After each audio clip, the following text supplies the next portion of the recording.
आई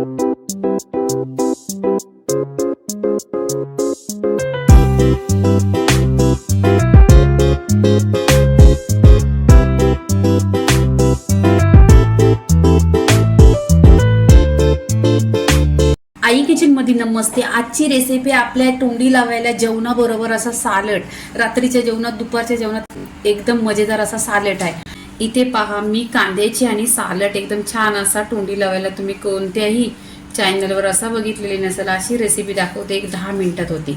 तुम्ही तर जेवणाबरोबर कांदा तर नेहमीच खाता, पण तुम्ही नक्की माझ्या पद्धतीने अशी रेसिपी पहा, खूप लवकर होईल आणि वेळ पण कमी घेते।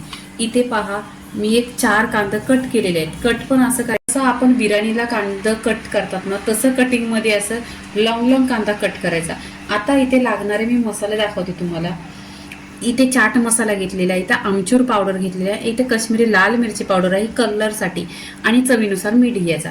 सगळे मसाले एकजीव करून आणि ना कांद्यामध्ये टाकायचा। हा सालड एकदम टेस्टी आहे आणि बेस्ट आहे एकदम। तुम्ही व्हिडिओ पूर्ण पहा। काय करायचं, हाताने मिक्स करायचं, चम्मचनी पण होतो, पण हाताने मिक्स केल्यानंतर पूर्णपणे एकजीव होतो आणि पूर्ण कांद्याला कव्हर होतो। ह्याच्यासाठी तुम्ही काय करा, असं हातानेच मिक्स करा। इथे पहा, पूर्णपणे असं मिक्स केलेलं आहे। इथे फ्रेश कोथिंबीर घ्यायची, कोथिंबीर जास्त घ्यायची।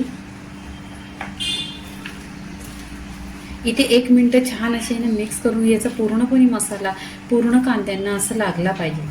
आणि तुम्हाला मी एक सांगते, तुम्हाला जेवायला 5 ते 10 मिनिटं आहेत, त्याच्या अगोदरच हे असे बनवायचं, कारण नंतर आहे ना कांदा सॉफ्ट होतो।